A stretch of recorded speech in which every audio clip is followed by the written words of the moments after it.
In the beautiful town of Umuahia, there lived Onyinye, a very beautiful young girl with great ambitions and dreams. Unfortunately, Onyinye wasn't born with a silver spoon. She was born into a poverty-stricken family of 6 children. Her parents, Mama Nkechi and Papa Chidi, struggled daily to provide food and shelter for the 6 children. Mama Nkechi owned a small provision store in the market, while her husband, Papa Chidi, is a commercial bus driver. Onyinye was their firstborn, and her position as the first child came with very high expectations. She carried a burden of hope that pressed upon her young shoulders like an invisible yoke. Right from the moment Onyinye became old enough to understand life, she knew that her parents relied on her to pave a way for their family into prosperity. It was obvious that she is their only hope. She saw it in her mother's tired eyes each night as she counted out the little money she made from the day sales to buy the next day's meal. She also heard it in the hushed prayers her father whispered when he thought no one was listening, asking God to bless her with wisdom and intelligence. And she also felt it in every word her father spoke to her with unwavering conviction. "You are our only hope, Onyinye. Your education would lift this family out of poverty and penury. Even if it cost me my life, I would make sure you finish your education and get a white-collar job." She knew that her father's words weren't mere wishes. His words were a degree, a lifeline, a desperate plea for a future better than their present. So, Onyinye placed her parents' expectations at the back of her heart and vowed to carve a path that would lead her family out of penury. Onyinye was determined to fulfill her parents' dream and poured herself into her studies. She took her studies very seriously and fought to excel in her academics despite their hardships. Onyinye would often study into the night under the dim flickering glow of a kerosene lamp. Her school uniform was faded and threadbare, unlike her peers who wore new fabric and neatly ironed uniforms. Every morning, Onyinye would begin her journey to the community school as early as possible, walking down the long, dusty road to school in shoes that barely held together, with her feet aching, but her spirit was unbroken. She ignored the whispers of her classmates who laughed at her worn-out uniform and chose to focus on the knowledge that education was her only escape from a life of struggle. Unlike her peers in school who had bicycles and whose father had cars, Onyinye had to walk a few kilometers every morning to school and every afternoon back home, in the unbearable cold and the scorching sun. She got used to the constant hunger gnawing at her stomach while she was in class, and the shame of being the only student in her class who is often called out for late payment of school fees and other school needs. Onyinye wanted more out of life, so she buried herself in her books day and night. Fortunately, her efforts paid off, and she was one of the best students with an impressive result after the state final examinations. Onyinye was overwhelmed with joy and happiness. She couldn't contain her excitement when she got her exam result sheet. As soon as she left school, she went to her mother's petty store to show her the impressive results, and later that night, she showed them to her father, who was very proud of her. But her basic education was only a step to a degree. After Onyinye aced the state examinations, she had to go to the university. She wanted to be an accountant, and all the universities she applied for granted her immediate admission because of her outstanding results. However, Onyinye's parents lacked the money to enroll her into the university. Her parents met all their friends and relatives, but none of them were willing to loan them some money. Onyinye's parents were frustrated and devastated. Onyinye was more disappointed at the turnout of events. One fateful night, she sat on the veranda of their house, thinking about her future when her father returned from the day's work. The facial expression on Onyinye's face was disheartening, and her father felt very sad seeing her that way. That night, he made up his mind to sell the only piece of land which he had. It was his only inheritance from his late father, and he had hoped to use it for farming during the farming season. The next day, Papa Chidi sold the farmland and used the proceeds to enroll Onyinye into the university. Onyinye was very happy and also very grateful. As she left for the city where the university was located, she promised her parents that she would do everything in her power to come out in flying colors and make them proud. When Onyinye got to the university, everything was very different. Unlike her town, which was underdeveloped, the university was magnificent and very beautiful. Onyinye marveled at the sight of the gigantic structures, the flowers, the cars, and the outfits that her fellow students wore. Onyinye strolled aimlessly around the campus in search of her hostel until she met David, a handsome young guy. David was reading a book in the library when he saw Onyinye for the first time, walking past the library window with her box of clothes. He admired her beauty but chose not to be distracted. Then he saw her again. But this time, confusion was written all over Onyinye's face, and David could tell that she was lost, or maybe in need of help. He kept the book he was reading and went out to meet her when she passed for the third time. "Hello, I'm David. Are you looking for something or someone?" David asked with a contagious smile on his face. Onyinye, who was already exhausted from walking around the campus, felt relieved to hear David's question. "Yes," Onyinye said. "I am searching for Block C, the girls' hostel," she added. David couldn't help but laugh at how naive and lost Onyinye was. He offered to help her locate her hostel and also carried her bag for her. The hostel was a few blocks away, and Onyinye would have had no luck finding it if David hadn't offered to help her. When they got there, Onyinye thanked David for his assistance, but as she was about to go in, David asked for her name and she happily told him. As soon as Onyinye entered the hostel, she met Chioma, her roommate. Chioma and Onyinye had a lot of similarities. They were both from struggling families, and they both hoped to change the status of their family through education, by graduating with the best degree. Chioma and Onyinye bonded quickly as they shared similar interests, and they both yearned to pull their different families out of the depth of penury.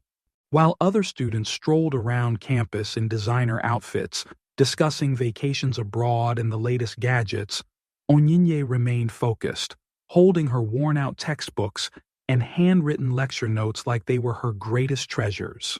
Every money she had mattered. Her meals were often gari-soaked in water, but despite how financially disciplined and economical she tried to be, the weight of lack pressed heavily on her shoulders. The worry of the next tuition fees loomed over her, the late-night hunger pangs and the shame of borrowing money for her basic needs. It all made her question if sheer determination was truly enough to break free from poverty. However, she found comfort and solace in the fact that she wasn't alone.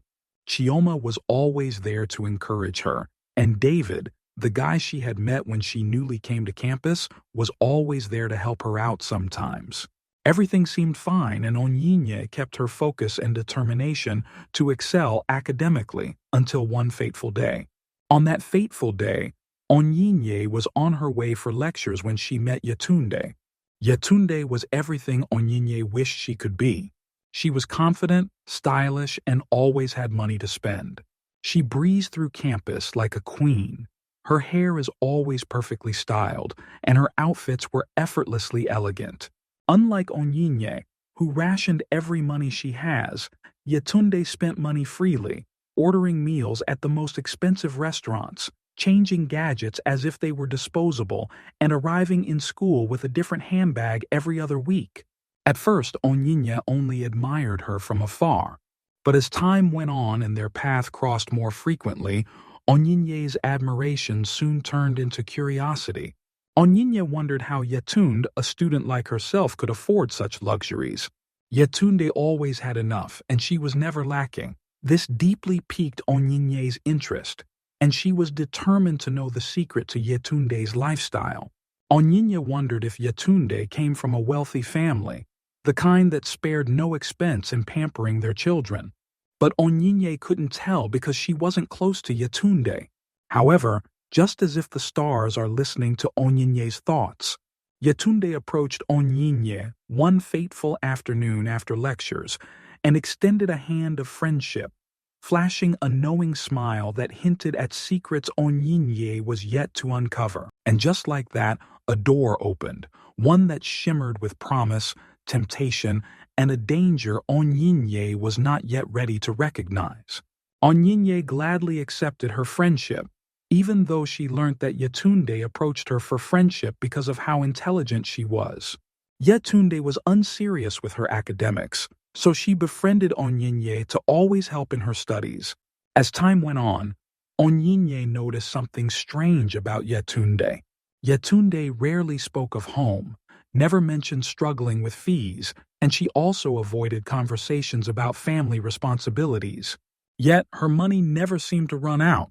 A few weeks later, Onyinye couldn't hold back her curiosity anymore, and one day, when she joined Yetunde and her friend Bisi for lunch, Onyinye asked, "Yetunde, please tell me, how is it possible that you have money all the time and never complain like the other students on campus?" Onyinye had expected that her question would surprise Yetunde, but Yetunde and Bisi laughed hard at Onyinye's question. Yetunde leaned in close, her perfume thick and intoxicating, and whispered to Onyinye with a slug smile, "There are easier ways to make money, my dear. Ways that don't involve suffering like the rest of the world." Beside her was Bisi, Yetunde's closest friend. Bisi let out a soft, knowing giggle and spoke. "Onyinye, look at you. You're too beautiful to be living like this, struggling like an old woman when life could be so much sweeter. We thought you'd never ask. Let us show you how to live." Onyinye hesitated at first. She remembered her father's words which echoed in her mind, a reminder that their hopes and faith had been placed on her. But curiosity and frustration overcame her resolve. Something shifted inside Onyinye. She was tired of being the poor girl. She asked herself, is it so wrong to want more? To live without constantly worrying about money? And so, Onyinye ignored the quiet voice of reason that warned her to stay away and listened to Yetunde and her friend, Bisi. As she listened, Yetunde and Bisi pulled her deeper into a world she never imagined herself stepping into. "Yetunde, there is no big deal in what we do. We can teach you." "Bisi, it is nothing difficult, but it all depends on what you're willing to sacrifice for the life you deserve." As Onyinye listened the more, they peeled away the innocence she had clung to and introduced her to a world that sparkled with promises of luxury, a world where money flowed effortlessly and where struggle seemed like a distant memory. But it carried a darkness that she was yet to understand. At first, it seemed harmless. They took Onyinye to fancy restaurants, where they dined on meals she had only seen in magazines and drank wines and cocktails she could never afford on her own. They attended extravagant parties in luxurious hotels, where wealthy men and prominent politicians showered them with gifts, designer perfumes, jewelry, and wads of crisp Naira notes simply for their company. It felt like a dream to Onyinye, like a fantasy where she was no longer the poor girl from the town of Umuahia, but a dazzling young woman who commanded attention. But dreams have a price. Her friends, David and Kioma, saw the change in her before she even realized it herself. "Onyinye, stay away from those girls," David warned one afternoon as they sat outside their lecture hall. "Yetunde and Bisi are no good. Everyone knows what they do to get their money. You don't belong in that crowd." "He's right," Kioma added, her voice laced with concern. "They'll only lead you down a path you can't come back from. Please, Onyinye, don't let frustration push you into something you'll regret." But Onyinye laughed and said, "You guys are overreacting. We just hang out. They've been very good to me. Besides, they cannot force or manipulate me into doing anything I do not wish to do." But deep down, their words made her worried. She knew David and Kioma truly cared about her. She knew they are her real friends, the ones who had stood by her even when she had absolutely nothing, through thick and thin. But each time she tried to meditate on their words, Yetunde and Bisi were always there with soothing words and promises of a better life. The outing became more frequent, and they started to visit more expensive places. Onyinye was starting to get used to the life of luxury until one fateful evening. The three girls sat at an upscale bar, sipping drinks which were paid for by admirers they barely knew. Suddenly, Yetunde leaned closer to Onyinye with a voice as smooth as silk and said, "Onyinye, men would pay anything for a beautiful girl like you. They will change your life overnight. In just one night, you can earn so much money that you will never have to worry about your school fees anymore. In fact, you would be able to send money home to your struggling parents and siblings even though you are still studying. In just one night, you can make twice the total money we receive as gifts in a week." Yetunde's friend, Bisi, nodded her head in agreement while taking a sip of the expensive cocktail in her hands. "Just think about it, babe. No more worrying about hostel fees, no more skipping meals, no more borrowing money to get by, and no more depending on us for small pocket money. Just one night, and you will be set for life," Bisi said,